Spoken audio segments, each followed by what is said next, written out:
Hi guys, how are you doing today? Hope you are all having a sunny day.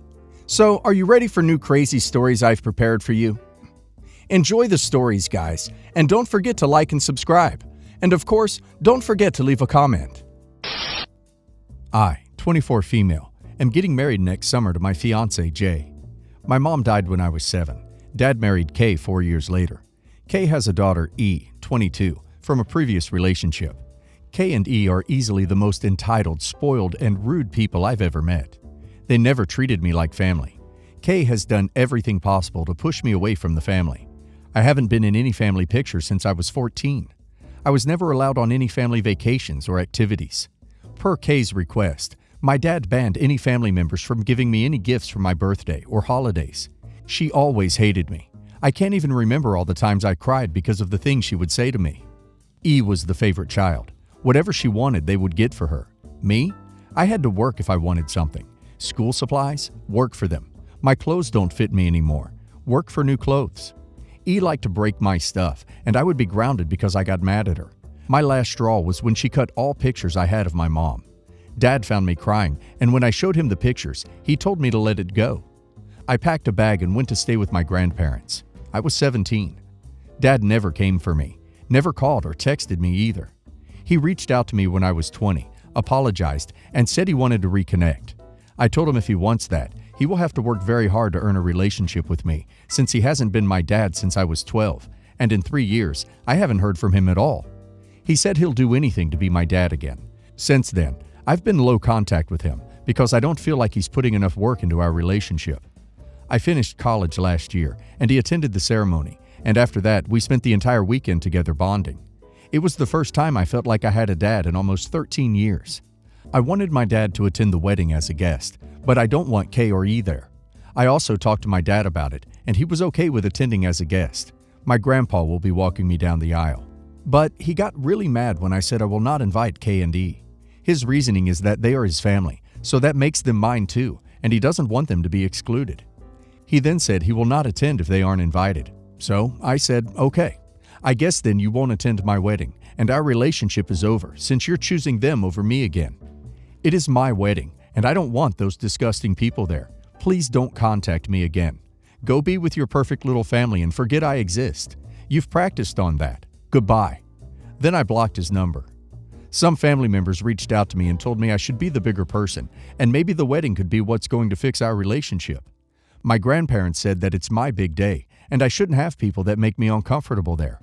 Jay and his parents agree that I shouldn't invite people that hurt me, just because they are legally considered my family. So, am I the a-hole? In my opinion, OP is definitely not the a-hole. They made OP's life so miserable, and they made it clear that they never considered her family, and her dad sat there and let them do it. He was extremely lucky that OP was willing to give him a second chance, and he completely destroyed it. OP already was the bigger person by giving him that opportunity, and he showed that he truly hadn't changed at all. OP deserves a drama-free wedding. Now let's see what the community has to say about the situation. Not the a-hole. Your wedding should be one of your happiest days of your life.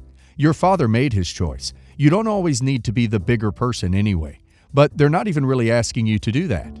They're asking you to be a pushover and let your father and his wife and her child get their way. That's not being the bigger person. You're so much better off without. Oh my God, not the a-hole. Forgive me, but your dad is the most disgusting person ever. He not only allowed that behavior, but he encouraged it. Personally, I'd make sure the ushers know he and the evil stepmother, stepsister, are banned. Not the a-hole. Firstly, it's your big day. You get to decide who does and doesn't come. Secondly, seems like they treated you like crap and don't deserve to be there. Thirdly, yes, your dad is choosing them over you again, and you're more than within your rights to let him know how you feel and the impact of his actions. Finally, screw them. My stepson, 16, has a medical condition since he was born. He used to be doing fine, but 14 months ago, his health started worsening. His mom and I put all our emergency fund towards his first surgery. Now, 7 months later, he's in need of a second one, which is not anticipated.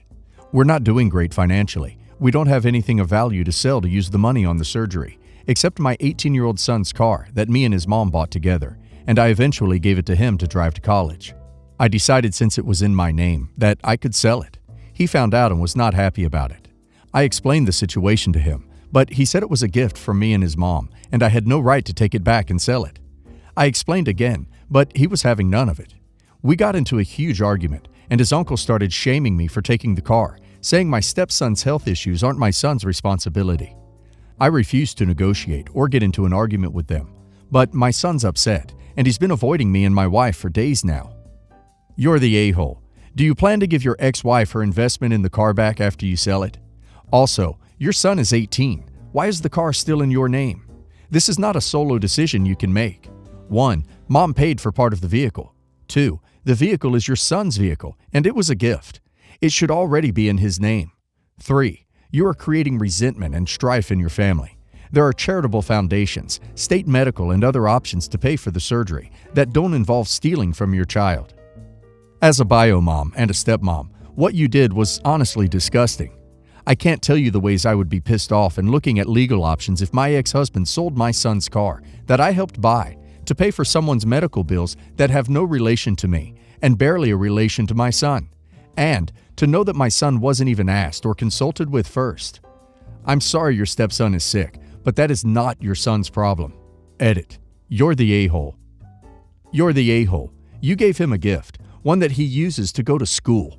Instead, you should have explained the situation and asked if he would be willing to sell his car to help. If he refuses, then you don't sell the damn car. Why don't you sell your car instead?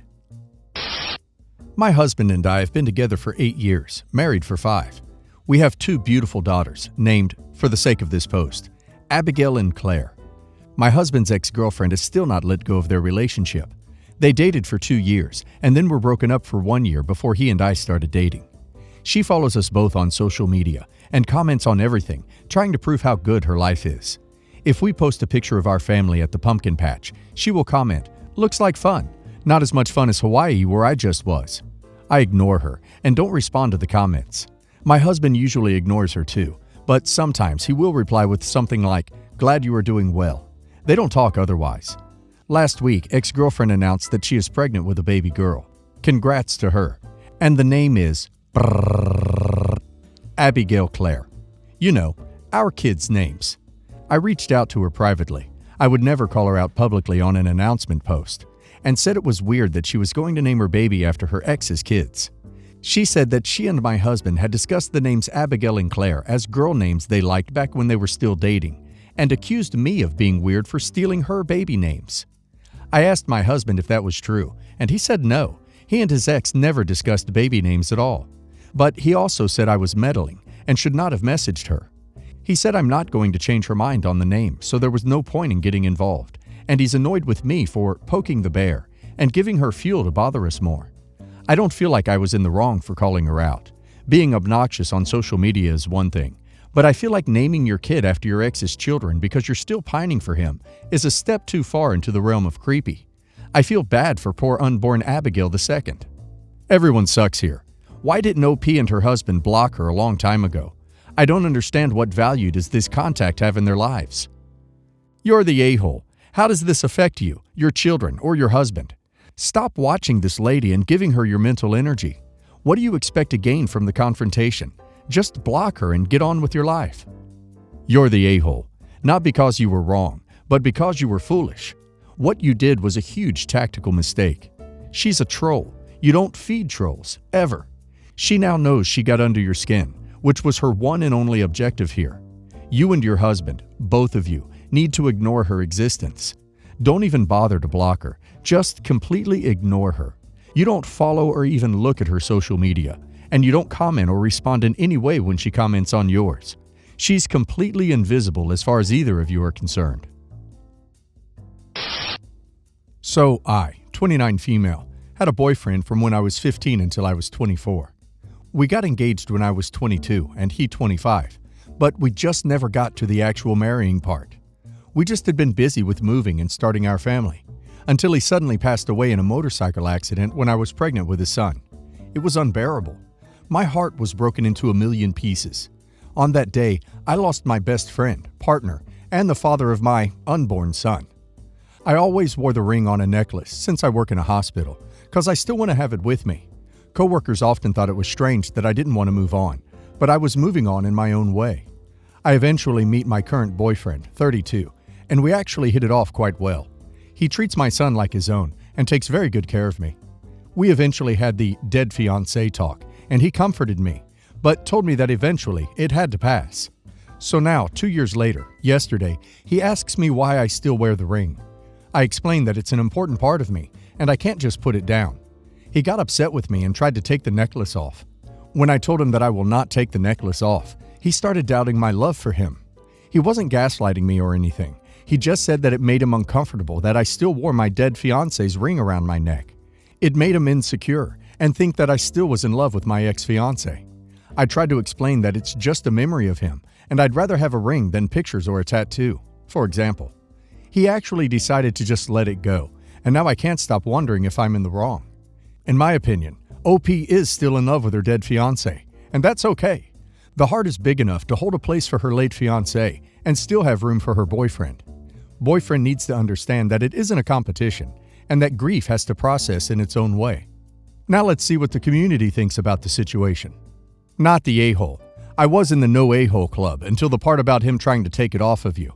That is just way out of line. Honestly, it's a memory of someone you loved and will always love.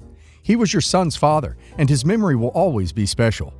Why does the new guy feel threatened by this, especially 2 years into your relationship? If you were wearing it on your ring finger, except when at work, that would be odd. But you're not doing that. It doesn't make much sense to me. But he crossed a big line by trying to take it off of you.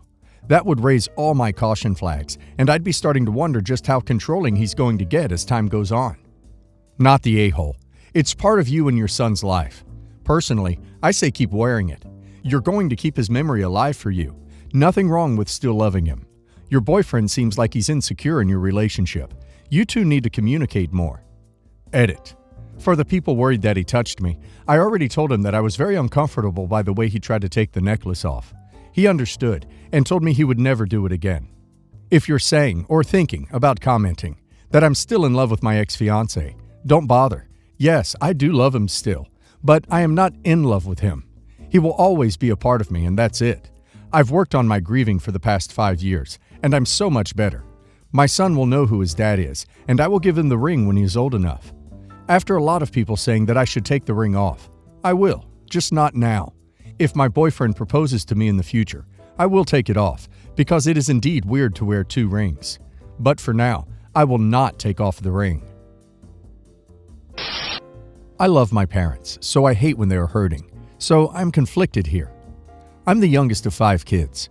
My older sister Kate is who I no longer have anything to do with. 3 years ago, she announced she was dating Jeremy, my ex, who not only cheated on me throughout our 4-year relationship and got another woman pregnant while we were together, but gave me 2 STDs. We had broken up close to 2 years when Kate makes this announcement. I was furious with her. I asked her how the hell she could do that, how she could expect that to be taken as good news. She told me I broke up with him, so it wasn't fair to say she could never date him. I told her it wasn't the point. The point was, he had risked my health and my life with all his sleeping around and passing diseases on to me. She told me I would need to get over it because they were serious about each other. I announced that day I would no longer have Kate in my life. My parents and other siblings followed suit, and she has been mostly ignored. I told them they can continue to see Kate, but we are never going to be in the same room again, and we are not family. Everyone, except for extended family who are placed at a distance now because of this, has been so understanding. But recently, my parents made a comment about not being able to wait for the day our family heals. I asked what they meant, and they said surely Kate will see sense one day, and maybe we can all get to a better place. I understood where they were coming from, and I let it go. But it bothered me that they might be holding on to hope.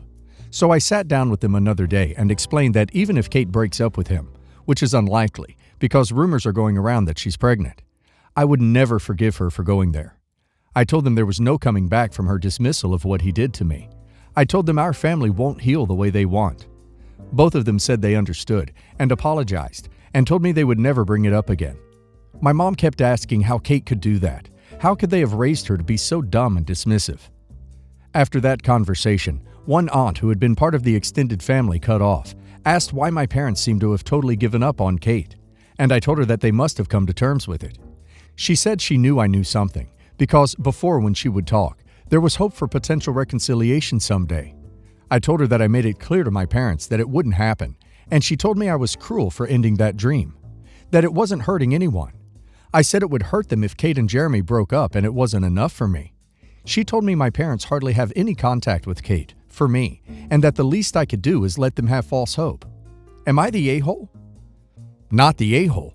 I think it's more cruel to let them hang on to false hope. Generally, honesty is the best policy. Not the a-hole. Seems like there's minimal conflict here about the conflict you're actually asking about. You said your piece, and your parents understood and made their peace. Your aunt may think you're an a-hole, but what business does she have with your and your parents' relationship? What Katie did to you was unforgivable, and you were right to warn your parents that even if she breaks up with Jeremy, you wouldn't forgive her. Help, please. I'm very confused. In which universe does a diseased cheater become a catch in anyone's eyes? Sounds like sis needs to raise her expectation levels and standards. There are plenty of fish, aka gentlemen, that you don't need to date a family member's ex, let alone someone who gave your baby sis STDs and cheated on them. Not the a-hole for laying your cards down to your parents and deciding to cut a toxic person out.